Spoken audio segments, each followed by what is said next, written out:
Hey guys, Mike here from VapeHappy. How you doing? I'm going to rebuild this nimbus chimbus clone here for you. Take a look at this stock air hole. Almost non-existent, worthless. This is the one I have. One air hole like that on each side. For a dual coil, you're going to want 2 air holes. More air, more vapor. So let's get going here.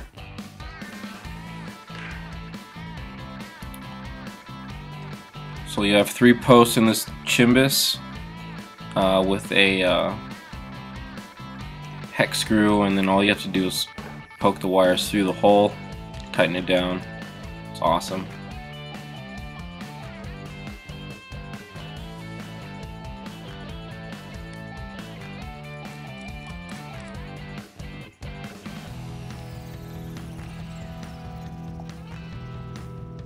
My K100. Alright, we'll be working with 28 gauge kanthal resistance wire. Pull it out here. I cut pretty decent sized strips of wire. I just like to have a little extra wire to work with. Don't need that, need this.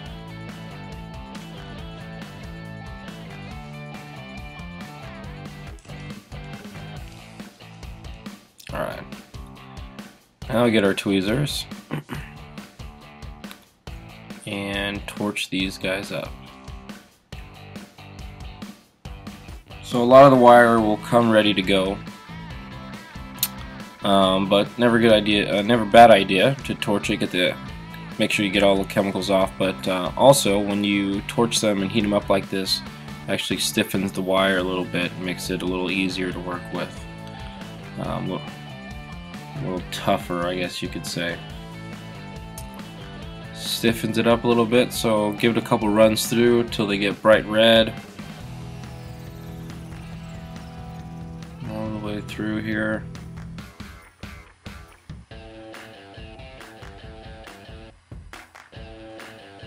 Alright.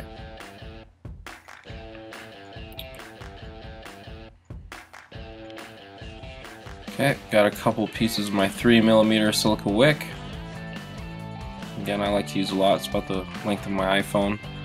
I've already torched these, right? Good job. Alrighty. And I'm going to do 2 loops. So we're going to be wrapping around 4 strands. 3mm silica. I like to kind of loop them inside each other. And you'll see later in the video, it just kind of helps in how I tuck it. So get these wraps as tight as possible.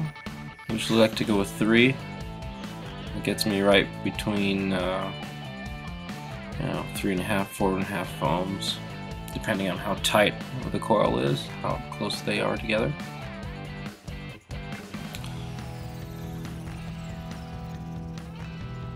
Work on evening these out a little bit,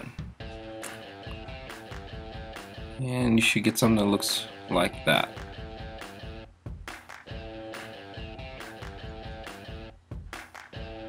Alright, looks pretty good. Let's do the other one.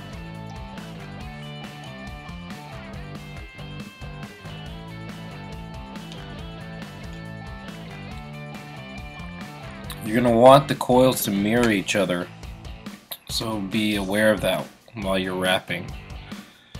So I usually start with the wire under, and wrap underneath, or up and over. I'll show you here in a bit what I mean, because that probably didn't make too much sense, but let's even out these coils a little bit. Again, you want to space them out nice and even. You want it to be a mirror image of the other coil, as close as possible. Alright. I get these leading wires kind of set to go in.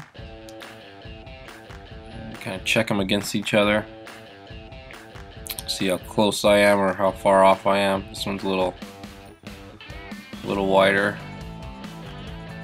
That's a little better. One on the top's a little tweaked. Try to fix that a little bit.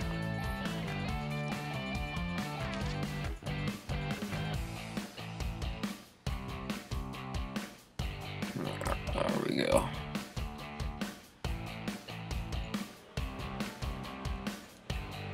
That's a little better. Let's put this thing in there.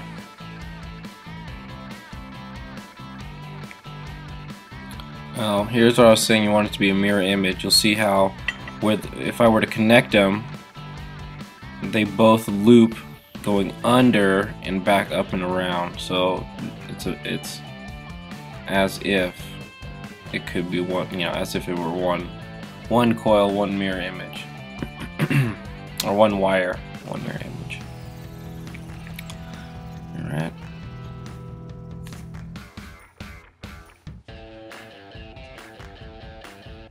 Okay. So we'll go ahead and tighten down the outside post. We're gonna have to leave that middle one open because we're gonna have to get one more point inside there. You're gonna want to make sure you get these pretty tight. I've actually done it where I thought I did, you know, I thought I had it on tight enough when I tried to fire it and didn't really light up evenly. I just tightened them down gave another good tweak and made the difference. So make sure you get it on there nice and tight. This other one we're gonna leave open, but if I leave this here, it's gonna get in the way. So we're gonna trim it to where it's just barely sticking out, and so it won't fall out. You know, long enough so that it won't fall out while you're working on your coils here.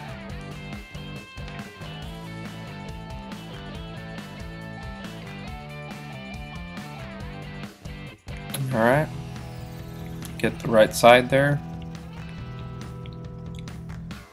Side looping underneath is the one I'm going to want to go into the center post to match the other coil. Alright, go. Now you're going to want to kind of estimate the length that you'll need. In time you'll know pretty quickly how much you need. Hold the other side while you're pressing in. So make sure they're both in there and snug. And tighten it down.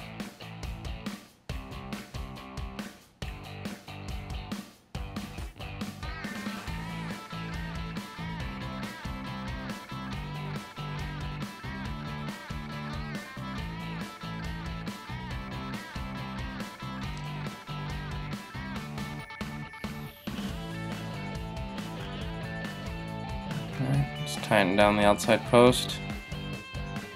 We're almost done here.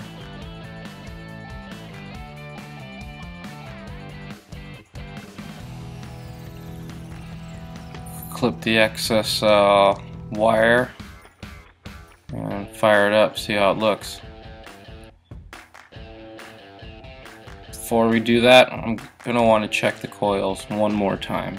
Make sure they're looking good. I didn't mess them up while I was tightening these posts down. I like to take a little tiny flathead, get it in there, and just turn it a little bit. If you see that some of your coils are too close together, make sure they're evenly spaced all the way around.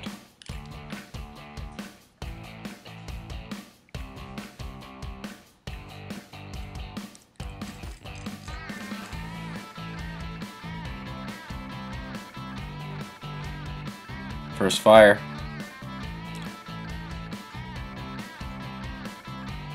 Pretty good. Let's get a little closer here. There we go. Boom. Didn't have to adjust it at all. Put on the ohm meter here.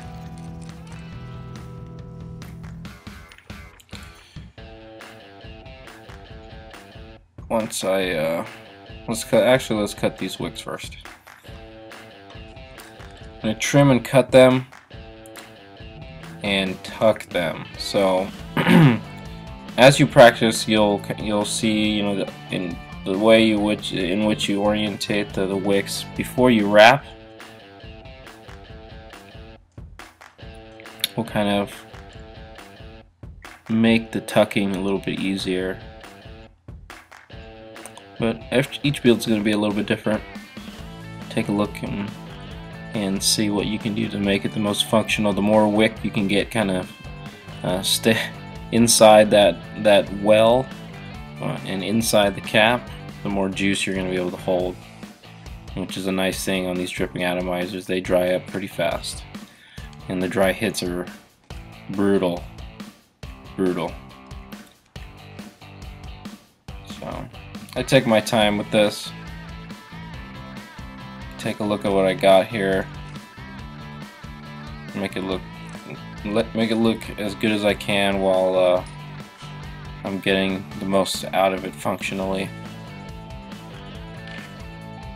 Try to keep as much as I can.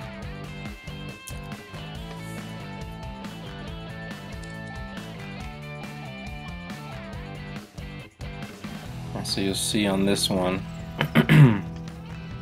this other side here, see I would have it looped inside. So what I'm going to do is I'm going to cut it from the top.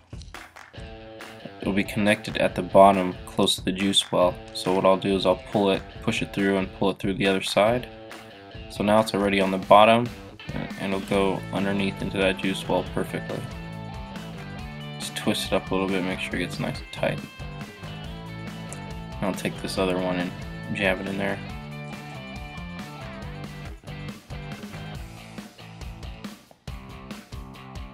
Gently massage it in there.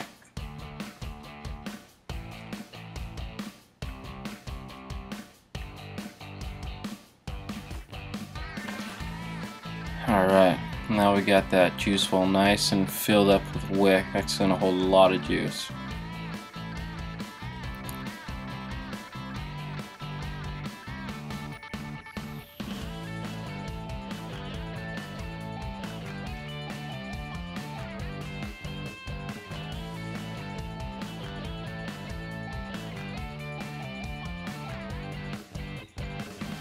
A little long of a loop there, so what I'm going to do is probably loop it onto that center post. Let me see how it fits. So if I loop this on the center post, if you wanted to, you can actually just drip down, take the drip tip off, just the tip, and that piece of wick would catch it right in the middle and kind of distribute it. But we'll see, just messing around with it, it could change.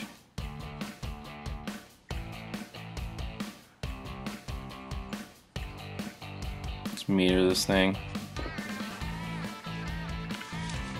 Alright, so my battery died, so here we go, 4.3. Last fire for you. Hope the video was helpful. Make sure you got the good batteries, the right batteries that can handle the output that you need. Be safe, don't blow yourself up, educate yourself. Hope this instructional video was helpful.